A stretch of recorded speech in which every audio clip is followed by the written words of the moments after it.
Good morning from ভুজ। আজকে আমরা গুজরাটে যে জন্য আসা সেই জায়গায় যাব, একদম রান অফ কাচ।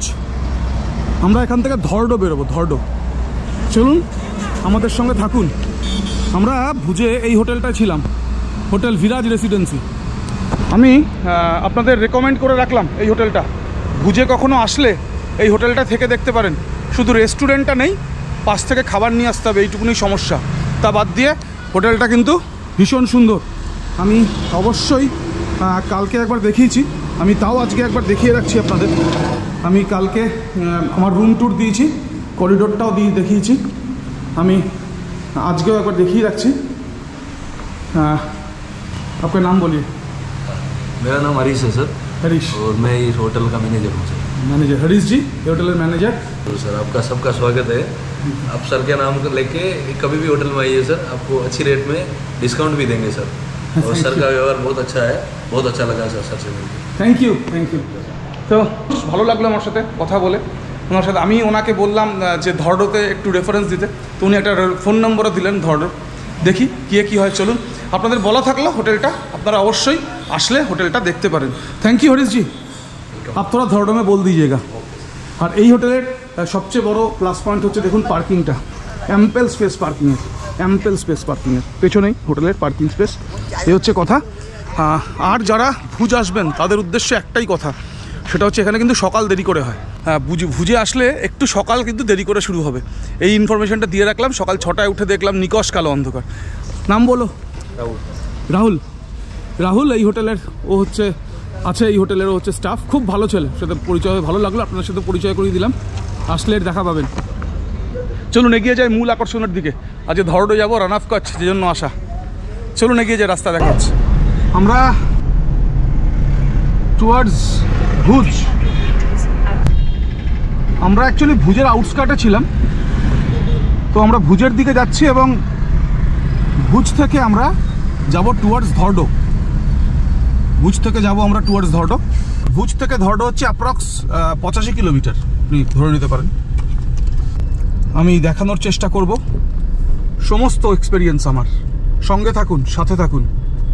আপনারা যারা ভুজে আসবেন তারা পরিষ্কার একটা ধারণা আপনারা হচ্ছে যে পেয়ে যাবেন ধর্ডো সম্পর্কে, বা রান অফ কাচ বা ঢোলাভেরা সেই সম্পর্কে।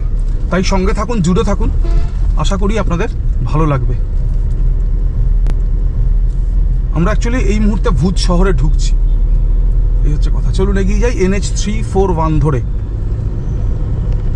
বন্ধু একটুখানি কুকিজ খেয়ে নিচ্ছে, আমরা ব্রেকফাস্ট করিনি। অন্যান্য দিন ছাতু খেয়ে বেরোই, আজকে ছাতু খেয়েও বেরোয়নি। তো এই হচ্ছে কথা। তাই বন্ধু একটু কুকিজ খেয়ে নিচ্ছে। মা ফিট অ্যান্ড ফাইন একদম, কালকে অনেকটা রেস্ট হয়েছে আমার। এই আর আমি অ্যাজ ইউজুয়াল চলতে থাকা। চলুন এগিয়ে যাই। যে কোনো রোড ট্রিপে জলটা খুব ইম্পর্টেন্ট। মাত্র 1 পেটি জল ছিল, তাই রাস্তায় পাশে দাঁড়িয়ে জল নিয়ে নিলাম, আর মার শ্যাম্পু। চলুন আবার এগিয়ে যাই ধর্ডোর দিকে। এই সার্কেল থেকে বাঁ হাতে চলে গেলে ভুজ শহর। এখান থেকে 2 কিলোমিটার ভুজ শহর। আর আমরা ভুজ শহরকে বাঁদিকে রেখে NH 341 নিয়ে নিলাম টুয়ার্ডস ধর্ডো। চলুন এগিয়ে যাই। ভুজ কিন্তু বেশ বড় শহর ভুজ। এখানে রাস্তাটা একটু খারাপ শহরের মধ্যে। এই চলুন এগিয়ে যাই। জল নেওয়ার পরে এবার তেল নিয়ে নেওয়া। গুজরাটে ডিজেলের রেট হচ্ছে 90 টাকা 39 পয়সা। রোড ট্রিপে বেরোলে এগুলো হচ্ছে সকালের সব এসেন্সিয়ালস, এগুলো আপনাকে করতেই হবে। ভুজ থেকে ধর্ডোর দিকে খানিকটা জায়গায় রাস্তা তৈরি হচ্ছে, এই কারণে রাস্তাটা একটু খারাপ। এই প্রথম পেলাম ঢোলাভিরা 127, বাইট্রান 80, কালাদুঙ্গার 86। এই প্রথম হচ্ছে এদের হোর্ডিংগুলোকে পেলাম। ভুজ থেকে ধরডোর দিকে যাওয়ার পথে ভুজ পেরিয়েই রাস্তা তৈরির কাজ চলছে, তাই ট্রাফিক একটু স্লো। এবার এগিয়ে যাব টুয়ার্ডস ধরডো। আমি যা খোঁজ খবর নিলাম তাতে হচ্ছে প্রচুর খাবারের দোকান আছে ধরডোর দিকে। তো যাই হোক, আমরা তো নিরামিষ খাচ্ছি। যারা কন্ডাক্টেড ট্যুরে আসবেন সেটা অন্য প্রশ্ন, কিন্তু নর্মালি রোড ট্রিপ করলে সে বাইকে হতে পারে, গাড়িতে হতে পারে, নিরামিষ খেয়ে কিন্তু কাটাতে হবে। মানে এখানে একটা ডিমও কিন্তু পাওয়া যাচ্ছে না, একদম একটা ডিমও পাওয়া যাচ্ছে না, 100% ভেজিটেরিয়ান একদম। তবে হ্যাঁ, পেঁয়াজটা এখানে কিন্তু ভেজিটেরিয়ান, হ্যাঁ পেঁয়াজ রসুন এটা কিন্তু হচ্ছে যে এটাকে নিরামিষ বলেই গণ্য করা হয় এবং একে ভেজ হিসেবেই হচ্ছে কনসিডার করা হয়। একদম একদম পেঁয়াজ এবং রসুন একে কিন্তু এখানে ভেজ হিসেবে কনসিডার করা হয়। এই ইনফরমেশনটা আপনাদের দিয়ে রাখলাম।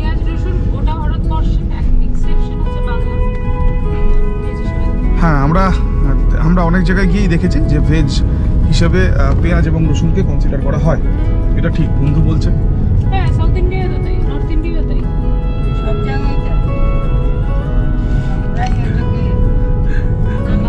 আমরা বাঙালিরা নাকি এটাকে খালি আমিষ করে রেখেছি, আর বাকি সবাই এটাকে নিরামিষ হিসেবে গণ্য করে। যাই হোক, এই কথা শুনতে শুনতেই এগিয়ে যাওয়া। আপনি যখন ভুজ থেকে ধরডোর দিকে আসবেন, 3 কিলোমিটার থেকে 3.5 কিলোমিটার মতো রাস্তায় কাজ চলছে। NH 341-কে আপনি যখন ডান দিক ঘুরে ফাইনালি টাচ করবেন, তারপর থেকে রাস্তা কিন্তু একেবারে মখমলের মতো রাস্তা, একদম একদম। আজকেই হয়তো ঢোলাভেরা যাওয়া হবে, সঙ্গে থাকুন, কোথাও যাবেন না, সঙ্গে থাকুন, আশা করি ভালো লাগবে। আমি সমস্ত ইনফরমেশনগুলো আপনাদের দেওয়ার চেষ্টা করব। এখানে টেন্ট কবে থেকে লাগে আমরা জানি যে রান অফ কাচ যে ফেস্টিভ্যাল, সেই ফেস্টিভ্যালটা হয় নভেম্বর থেকে ফেব্রুয়ারি অবধি। অ্যাকচুয়ালি অক্টোবরে নাকি টেন্ট লাগে না, সেটা কি অবস্থা কি পরিস্থিতি আমি সেই সম্পর্কে আপডেট নিশ্চয়ই আপনাদের দেওয়ার চেষ্টা করব। টেন্ট কবে থেকে লাগে, টেন্টের রেট কি আছে, বা আমি যেখানে থাকবো তার একটা রিভিউ দেবো অবশ্যই। ফলে আপনারা অনেক ইনফরমেশন নিশ্চয়ই নিশ্চয়ই নিশ্চয়ই সংগ্রহ করতে পারবেন নিজেদের ট্রিপের জন্য। এই জন্যই বলবো সঙ্গে থাকুন, সাথে থাকুন, চলুন একসঙ্গে এক্সপ্লোর করব। গুগল এখনো অবধি ধরডো বলছে 50 কিলোমিটার। এই অংশে কিন্তু চাষাবাদ হয়, দেখুন মাঠের পর মাঠ কিন্তু চাষ হচ্ছে। এক্স্যাক্টলি ক্রপটার নাম কি সেটা দেখতে হবে একটু, আমি সেটা বুঝতে পারছি না গাড়ি থেকে, বাট চাষ হচ্ছে এই অঞ্চলে, এটা কনফার্ম। এই হচ্ছে কথা। পশুপালনও এইখানকার অন্যতম একটা জীবিকা দেখে বুঝছি। ভারতবর্ষের যে প্রান্তে সূর্যের আলো শেষবারের জন্য প্রত্যেক দিন ভারতবর্ষের মাটিকে চুম্বন করে, সেটা হচ্ছে আমাদের রান অফ কাচ। তো ভারতবর্ষের পশ্চিম প্রান্তকে দেখবো একেবারে। ভারতবর্ষের পূব প্রান্তে হচ্ছে অরুণাচল প্রদেশের মেচুকা, যেখানে একেবারে প্রথম সূর্যের আলো এসে পড়ে।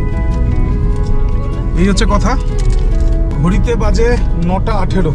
আপনাদের আজকে বলা হয়নি, আমরা বেরিয়েছি কিন্তু একটু দেরি করে, কারণ এখানে সকাল যেহেতু দেরি করে হয়, সকাল 6টায় উঠে দেখছি একেবারে নিকশকাল অন্ধকার, তাই নিজেকে রেস্টুরেন্ট করলাম, মনে হলো আরেকটু রেস্ট নিয়ে নিই। তো সব মিলিয়ে 8টা নাগাদ বেরিয়েছি আমরা, 8টার পরে 8:10 নাগাদ আমরা বেরিয়েছি। ঘড়িতে এখন 9:19, আমরা মাত্র 22.6 কিলোমিটার এসেছি। এখানে কিন্তু পরপর রাস্তা ইন্ডিকেশন দেওয়া আছে, এই ইনফরমেশনটাও আপনাদের কিন্তু দিয়ে রাখলাম। ইন্ডিকেশন পাবেন রাস্তায়, হোয়াইট রান এইভাবে লেখা আছে। তো এই হচ্ছে কথা, হোয়াইট রান বলে লেখা আছে প্রত্যেকটা জায়গায়। রাস্তা কিন্তু দেখতেই পাচ্ছেন, রাস্তা ভালো, একদম সিঙ্গেল লেন হলেও রাস্তা যথেষ্ট টান। এখনো অবধি আর ধরুন 48 কিলোমিটার ধরডো। এগিয়ে যাই, আবার দেখা হচ্ছে। গুগল বলছে ধরডো আর 46 কিলোমিটার, 52 মিনিট সময় লাগবে রান অফ কাচ যাওয়ার পথে। দুপাশে জল আর জলের ভিতর ঘাস হয়ে আছে।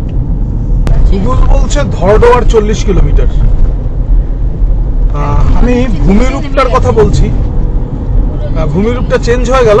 খানিকক্ষণ আগেই জল দেখছিলাম, মার্শল্যান্ড, খানিকক্ষণ আগে জল দেখছিলাম এবং জলের মধ্যে কাটা ঝোপ, এখন আবার বালি শুরু হয়ে গেছে। ঘাস ছিল, তারপরে ছিল বালি, শুধু বালি, এখন আবার কাটা গাছ, এখন আবার কাটা ঝোপ শুরু হয়ে গেছে। এই মুহূর্তে কাটা ঘাস আর বালি। বৈচিত্র্য আছে অবশ্যই, দুরন্ত বৈচিত্র্য আছে, আর প্রচুর পাখি আছে এখানে। হ্যাঁ, প্রচুর পাখি আছে। একদম নুন দেখতে পেলাম প্রথম এখানে। এই ডান হাতেও নুন আছে, ডান হাতেও নুন আছে, কিন্তু নুনের দেখাই প্রথম পেলাম। এই ডান দিকেও নুন, ডান দিকেও নুন, বাঁ দিকেও নুন। হোয়াইট ট্রেনের দিকে যাচ্ছি, এই নুনের প্রথম দেখা পেলাম।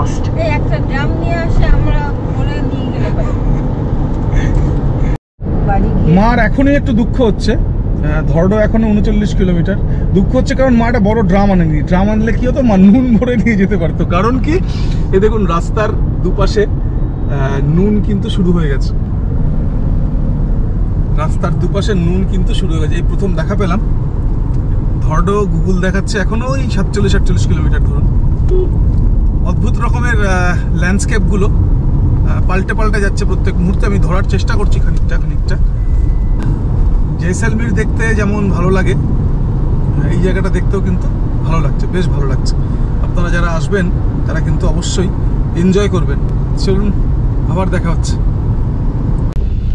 NH 341-এর ওপরে প্রথম টোলগেট। আমি বলছিলাম, আমি আগের ব্লগেও বলেছি যে এইখানে গুজরাট রাজস্থানের টোলের হিসেব দিয়ে বা নিয়ে পাওয়া যাবে না।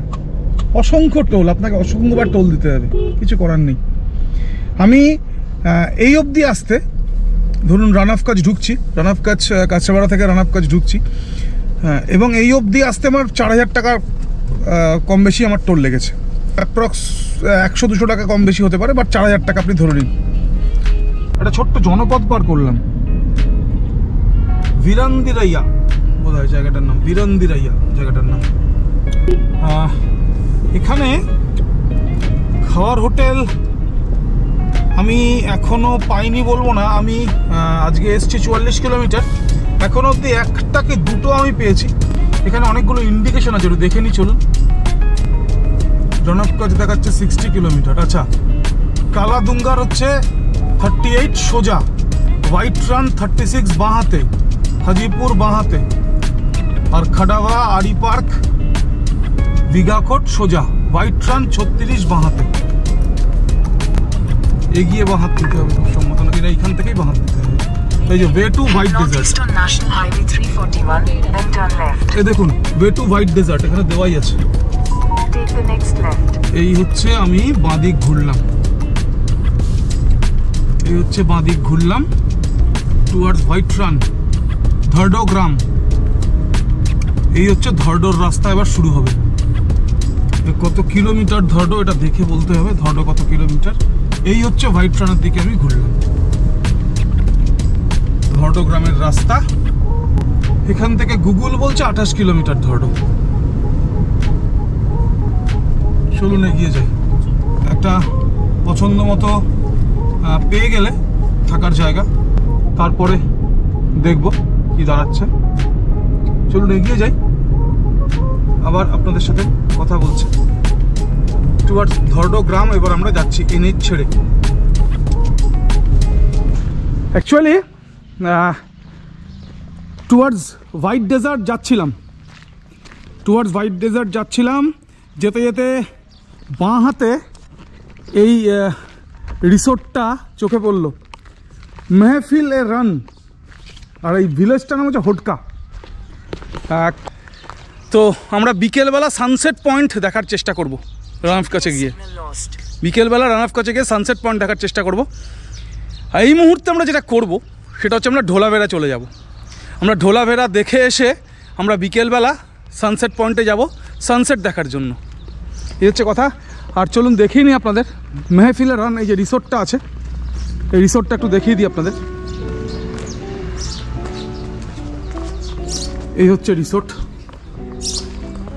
মেহফিলের রান, এই হচ্ছে রিসोर्ट एकदम एकेबारे ट्रेडिशनल आर्किटेक्चर। आपका नाम बोलिए? हुसैन। हुसैन जी मैनेजर है यहाँ का। सबसे मिल पाएंगे आपको। দেখুন একেবারে ট্র্যাডিশনাল স্টাইলে করা। এখানে যদি না থাকি একদিন খুব অন্যায় হবে। ভাড়া কত নিয়েছি আমি বলে দিচ্ছি, ভাড়া কত নিচ্ছে আমি বলে দিচ্ছি পরে। এই হচ্ছে ভেতরটা, আর আমাদের যে ঘরটা আছে সেটা আমি দেখাচ্ছি। এটা যে টেন্ট, আমাদের যে ঘরটা আছে আমি সেটাও দেখাচ্ছি। আমরা এখানে নিয়ে নিলাম ঘরটা, এই সন্ধ্যাটা এখানে থাকবো, আজকে রাত্রিটা এখানে থাকবো, থেকে কালকে আমরা বেরোবো এখান থেকে। তো এই হচ্ছে ছবি, আর এই হচ্ছে আমাদের ঘর। দেখুন এই হচ্ছে আমাদের ঘর, একেবারে দুরন্ত ট্র্যাডিশনাল আর্কিটেকচারাল স্টাইল, একদম ট্র্যাডিশনাল আর্কিটেকচারাল স্টাইলে বানানো একদম। এবং ঘরে এসি আছে। আর আপনাদের ওয়াশরুমটা দেখাই, এই হচ্ছে ওয়াশরুম, একদম উইথ গিজার, উইথ এভরিথিং, একেবারে মেহফিলে রান। নিশ্চয়ই আমার কেমন লাগলো জানাবো, থাকা কেমন হলো, কেমন থাকলাম নিশ্চয়ই বলবো। তার আগে চলুন ঢোলাভেড়া ঘুরে আসি, ঢোলাভেড়া ঘুরে আসি, একেবারে বিকেলে সানসেট দেখব। চলুন এগিয়ে যাই, আবার দেখা হচ্ছে রাস্তায়। চলুন, ডান দিকে গেলে হোয়াইট রান আর বাঁ হাতে গেলে NH 341। আমরা এই মুহূর্তে বাঁ হাতে যাব টুয়ার্ড ঢোলাভেড়া। আমরা এখানে একটু, যেহেতু ব্রেকফাস্ট করা হয়নি, একটু পোহা নিলাম, মা আর বন্ধু একটু পোহা খেয়ে নিল। চলুন আবার শুরু করব। আমরা হোয়াইট রান থেকে আবার আমরা চলে এলাম NH এর দিকে। এই মোড়টা, এই মোড়টা থেকে আমরা যেখানে আছি সেটা 12 কিলোমিটার, 12 কিলোমিটার। এটা বোধহয় বিরানদিয়ারা নামটা কিছু হবে নাম জায়গাটার, আমি জেনে আমি আরো পরিষ্কার করে বলবো।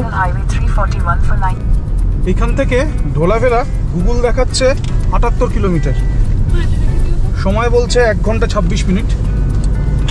চলুন, তো এই মুহূর্তে চলুন ঢোলাভেড়াটা সেরে ফেলা যাক। রোড টু হেভেন, দেখি কি বলছে। চলুন এগিয়ে যাই। ঘড়িতে বাজে এখন 10:53। আমরা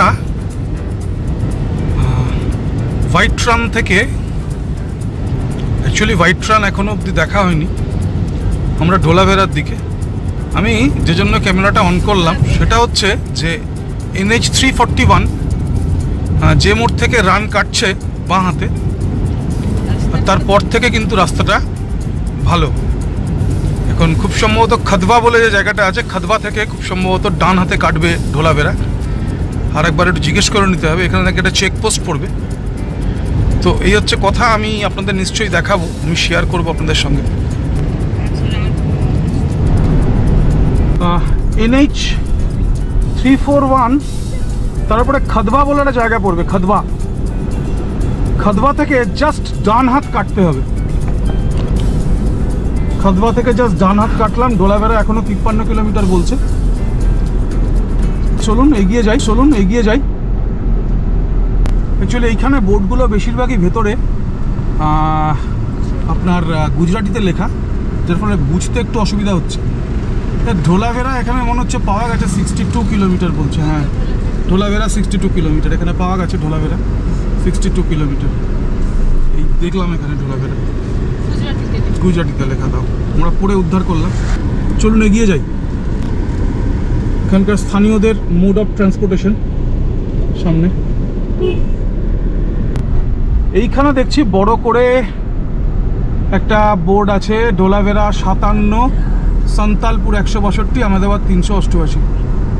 NH 745K বোধ হয় এটা, NH বোধ হয় NH 745K এর বা এরকম একটা কিছু হবে।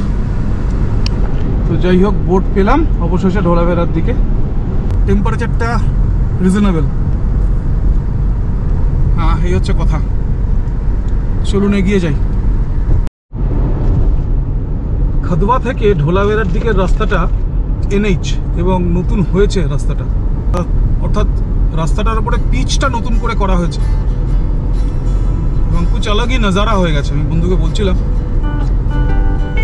এখন দেখাচ্ছে, আর গুগল দেখাচ্ছে 43 কিলোমিটার ঢোলাভেড়া। कुछ अलग ही नज़ारा एकदम। ভারতবর্ষের পশ্চিম প্রান্তের একটা অনন্য জায়গা, প্রকৃতির একটা অনন্য সৃষ্টি, সেটা দেখতে দেখতে চলে যাওয়া ভারতবর্ষের সভ্যতার একেবারে মানে প্রত্নতাত্ত্বিক এক নিদর্শন, এক অনবদ্য প্রত্নতাত্ত্বিক নিদর্শনের কাছে। পৃথিবীর অন্যতম প্রাচীন সভ্যতা, তার যে প্রত্নতাত্ত্বিক নিদর্শন, তার দিকে এগিয়ে যাওয়া, প্রকৃতির এক অনবদ্য সৃষ্টির মধ্যে দিয়ে। চলুন এগিয়ে যাই, সামনে আবার গ্রাম আছে। ঢোলাভেড়ার 37 কিলোমিটার, দেখুন ঢোলাভেড়ার 37 কিলোমিটার। এবার রোড টু হেভেন বোধহয় খানিক পরে গিয়েই শুরু হবে। এই রাস্তাটাই সোজা সোজা ঢোলাভেড়া চলে যাচ্ছে, সেরকমই স্থানীয় মানুষজনের কাছ থেকে জিজ্ঞেস করে পেলাম। রাস্তা রেডি হয়ে গেছে, রাস্তা একেবারে রেডি, এবং যেটা রোড টু হেভেন আমরা বলি, এটা আর খানিক পরেই শুরু হয়ে যাবে। যে জন্য ঢোলাভেড়ায় আসা, সেই রোড টু হেভেনে ঢুকতে চলেছে। ঢোলাভেড়া এখান থেকে 31 কিলোমিটার, আর রোড টু হেভেন এই শুরু হলো। যে জন্য এত কষ্ট করে আসা, মা দেখো, যে জন্য এত কষ্ট করে আসা 31 কিলোমিটার, একদম সেই রাস্তা শুরু হলো। রোড টু হেভেন যাকে বলে, সেই রোড টু হেভেন। একদম এক স্থানীয় মানুষের কাছ থেকে জানতে পারলাম যে রাস্তা কমপ্লিট হয়ে গেছে, অর্থাৎ 31 কিলোমিটার আপনি একদম এই রাস্তায় অতিক্রম করবেন। হ্যাঁ, একদম রোড টু হেভেন। সেই রোড টু হেভেন আমার স্বপ্নের রাস্তা।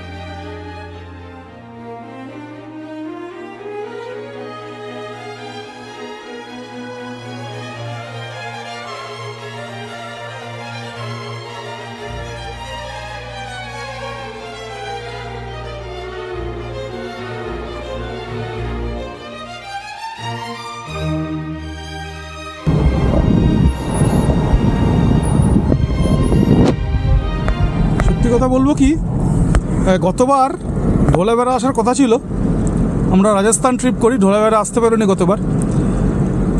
তো এই ঢোলাভেড়ার এই ছবি তুলবো বলে এই 360 কেনা, এই 360 কিনেছি শুধু ঢোলাভেড়ার এই ছবি তুলবো বলে। একদম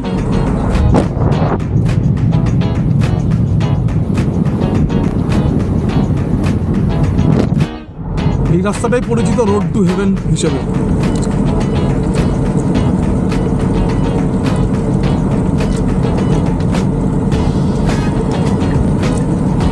প্রকৃতির অসাধারণ সৃষ্টি।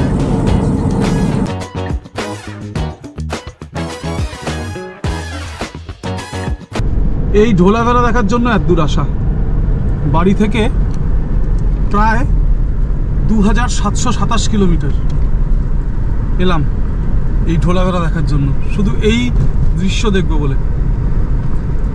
রানাপ কাজ সেটাও আছে, কিন্তু মূল আকর্ষণ হচ্ছে ঢোলাভেড়া। একদম বাড়ি থেকে 2727 কিলোমিটার আমার বাড়ি থেকে। হ্যাঁ, অ্যাকচুয়ালি আমরা চেয়েছিলাম যে দুপাশে জল থাকে, এবং সত্যি কথা বলতে কি সবসময় দুপাশে জল থাকে না। এই কয়েকদিন আগেই প্রচণ্ড বৃষ্টি হয়ে গেছে, সেজন্যই দুপাশে একেবারে জলে ভর্তি। এই অসাধারণ প্রাকৃতিক সৌন্দর্যের আমরা সাক্ষী থাকতে পারলাম। এটা একটা বড় পাওনা, এটা একটা বড় পাওনা, এটা বিরাট পাওনা। বন্ধু ছবি তুলছে, মা বলছে সমুদ্রটাকে কি এখানে ভাগ করা হয়েছে। তো মাকে বললাম যে এটা অ্যাকচুয়ালি সল্ট পিট, একটা সল্ট লেক, এটা অ্যাকচুয়ালি একটা বৃষ্টি হয়েছে বলে বৃষ্টির জলটাই একেবারে টইটুম্বুর মনে হচ্ছে একদম। এটা অ্যাকচুয়ালি একটা সল্ট লেক এবং লবণাক্ত জলের হ্রদ। এতটা জল থাকে না সবসময়, যেহেতু বৃষ্টি হয়ে গেছে ফলে একেবারে জলে ভরে আছে। এখন বন্ধুর আবদার ছবি তুলতে হবে, অবশ্যই ছবি তুলব। চলুন এগিয়ে যাই।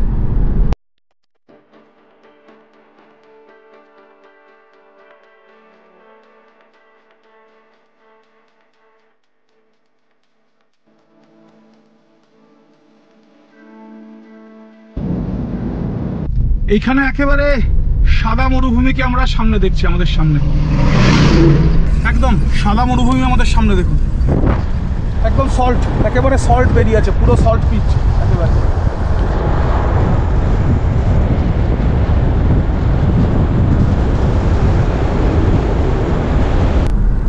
তো এই ঢোলাভেরা যাওয়ার পথে সল্ট পিট দেখে বুঝলাম সাদা মরুভূমি কেমন হয়।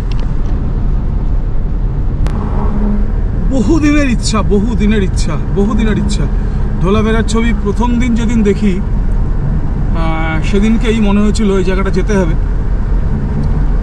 তো বহুদিন ধরে প্ল্যানিং, বহুদিন ধরে পরিকল্পনা, বহুদিনের স্বপ্ন, আজকে এসে মনে হলো যে না, সার্থক। দেখুন স্যাটিসফ্যাকশন মুখে, দেখুন একদম।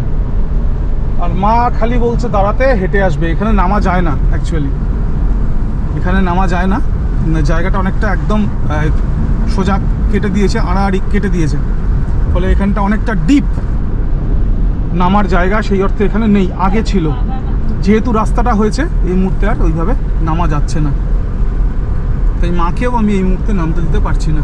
তো যাই হোক, আপনারা যারা আসবেন তাদের বলবো চলে আসুন। ঢোলাভেরা রাস্তা আগের থেকে অনেক ভালো, নতুন আপনার টপ ব্ল্যাক টপ হয়েছে রাস্তা, দেখতেই পাচ্ছেন। এই রাস্তাটা আন্ডার কনস্ট্রাকশন ছিল, ইভেন গত বছর যারা এসেছিল তারাও অনেকে রিভিউ দিয়েছিল যে এই রাস্তাটা আন্ডার কনস্ট্রাকশন আছে। তো এই মুহূর্তে বলাই যায় যে রাস্তার কনস্ট্রাকশন কমপ্লিট এবং ফুল ফ্লেজেড হচ্ছে যে রাস্তা রেডি।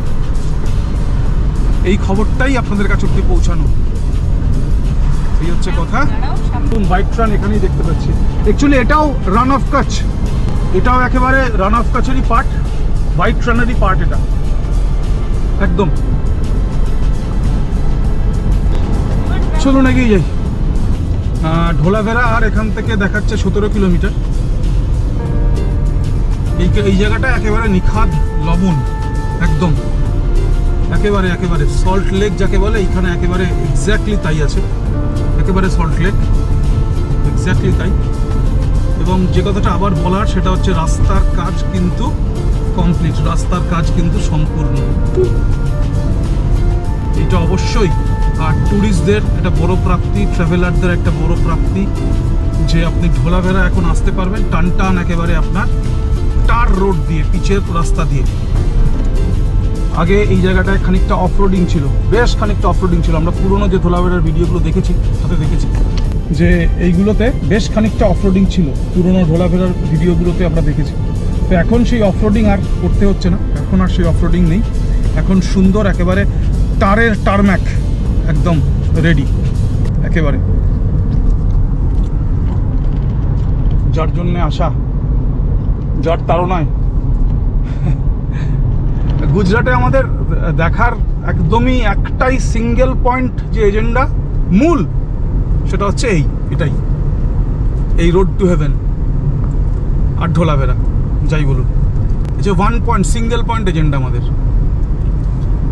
এবার রান অফ কাচ, হ্যাঁ রান অফ কাচ উৎসব হয়, ওখানে যেতে হবে, থাকতে হবে, দেখতে হবে নিশ্চয়ই।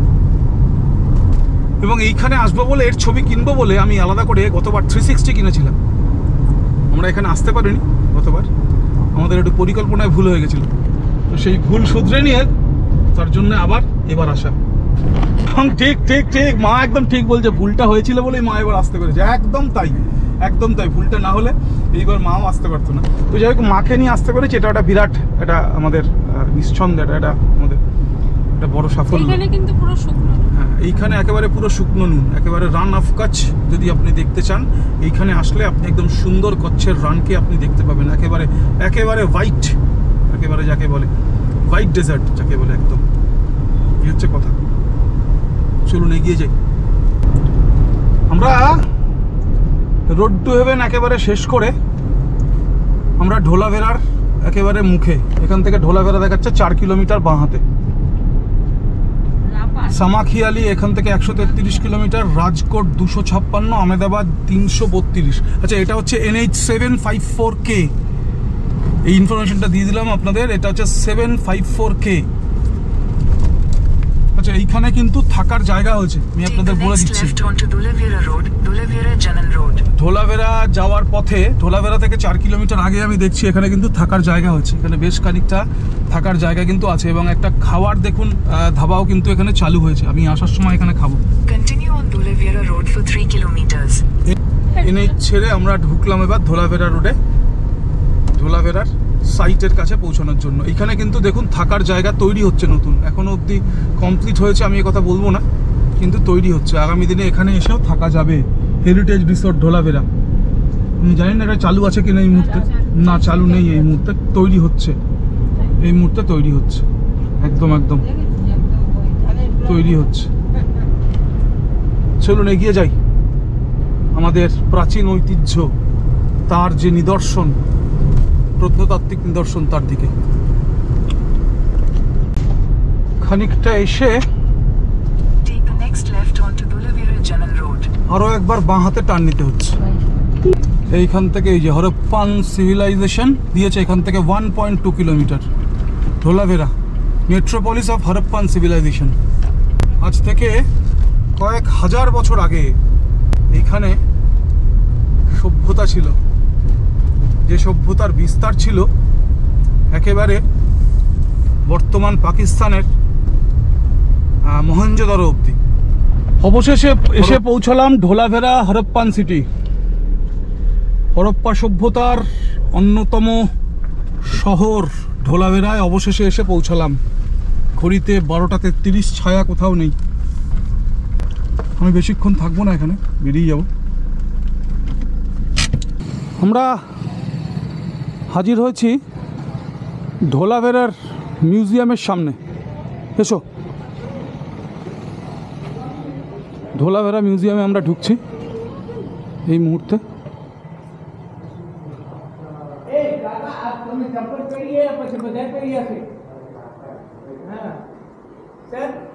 In 1924, John Marshall announced the discovery of the Indus Valley civilization in the world, also known as the Harappan civilization. In subsequent years, along the Indus River, from Pakistan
Dholavira is a small village located at a corner of an isolated island of Khadir in the Great Run of Kutch in Bachau Taluka of district Kutch, Gujarat. The ancient site known as Kotada large fort spans in area of about 100 hectares, nearly half of which is appropriated by the fortified settlement of the Harappans. Harappa সভ্যতা প্রায় 100 acre জুড়ে এখানে বিস্তার লাভ করেছিল। The site is surrounded by 2 seasonal nalas, Mansar north and Mansar in south. দুটো নালা এই আপনার ঢোলাভেরার দুপাশে ছিল, সিজনাল নালা অর্থাৎ বর্ষার জলে পুষ্ট। As a result of the extensive excavations, Dholavera has emerged as a major Harappan city, remarkable for its exquisite town planning, monumental structures, aesthetic architecture, and amazing water management and storage system. বলছে যে খনন করার পরে, ঠিকঠাক করে খনন করার পরে দেখা গেছে যে হরপ্পার যে সভ্যতা তার একটা অন্যতম বড় শহর ছিল এই ঢোলাভেরা, যেটার খুব রিমার্কেবল যে বৈশিষ্ট্যগুলো, বিশেষ বৈশিষ্ট্য, সেগুলো হচ্ছে নগর যে পরিকল্পনা, সেই নগর পরিকল্পনা এবং বেশ কিছু মনুমেন্টাল স্ট্রাকচার, অর্থাৎ বড় বড় কিছু স্ট্রাকচাররা বানিয়েছিলেন, এবং এস্থেটিক আর্কিটেকচার, এদের আর্কিটেকচারের কিছু আলাদা করে ডিজাইন ছিল যেগুলো অবশ্যই দেখার মতো, এবং storage system, water storage system বলাই বাহুল্য। এই ঢোলাভেরার মূল 3টে পার্ট ছিল, একটা সিটাডেল, একটা মিডল টাউন, একটা লোয়ার টাউন। অ্যাকচুয়ালি এইটা একদম সত্যি কথা, মিডল টাউনে মধ্যবিত্ত মানুষ বসবাস করতেন, এবং লোয়ার টাউন যেটা ছিল সেটাই হচ্ছে যে একেবারে নিম্নবর্গের মানুষের বসবাস ছিল। আর এই সিটাডেল যেটা বলছে সেটা ছিল উচ্চবিত্তের বসবাসের জায়গা। আমি আর ভেতরে বেশি যাচ্ছি না, যেতে পারছি না অ্যাকচুয়ালি, ঘুরে ঘুরে দেখার খুব ইচ্ছে ছিল, কিন্তু আপনারা আসলে আপনারা ঘুরে অবশ্যই দেখবেন। আপনাদের আমি জেনারেল ইনফরমেশনগুলো আমি দিয়ে দেওয়ার চেষ্টা করলাম, সাধারণ তথ্যগুলো আমি আপনাদের সামনে রাখার চেষ্টা করলাম। আমি জাস্ট দেখিয়ে গেলাম এই হচ্ছে ঢোলাভেরা, ঢোলাভেরার এই হচ্ছে পাঠ, এবং বিখ্যাত যে ঢোলাভেরার বিষয় সেটা হচ্ছে তার নগর পরিকল্পনা, এবং ভেতরে বড় বড় কিছু হচ্ছে যে মনুমেন্টাল স্ট্রাকচারস আছে, অর্থাৎ কিছু বড় বড় বিল্ডিং আছে। আর যেটা আছে সেটা হচ্ছে ওয়াটার স্টোরেজ সিস্টেম। আমি এই অবধি রাখবো। আপনারা আসবেন, ভীষণ ভালো লাগবে।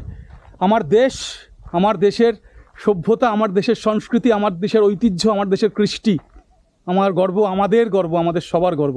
আমরা গর্বিত, আমরা ভারতবাসী।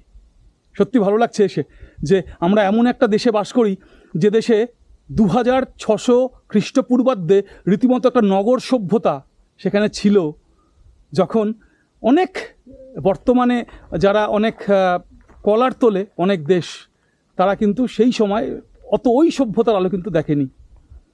বা এইটা ভেবে খুব আনন্দিত হচ্ছে, খুব গর্বিত হচ্ছি যে খ্রিস্টপূর্ব 2600 বছর আগে আমার দেশে এক সভ্যতা পরিচালিত হতো, যে সভ্যতা ছিল নগর কেন্দ্রিক এবং যার পরিকল্পনা ছিল অসাধারণ। যারা এখনকার যারা রীতিমতো সোশ্যাল সায়েন্টিস্ট, তারা অবাক হয়ে যাচ্ছে দেখে কী ধরনের একেবারে মেটিকুলাস প্ল্যানিং সেই সময় এই নগরগুলোকে ঘিরে তারা করত। অবশ্যই এটা আমার ভারতবাসী হিসেবে গর্বের বিষয়। চলুন এগিয়ে যাই, এবার ফিরতে হবে।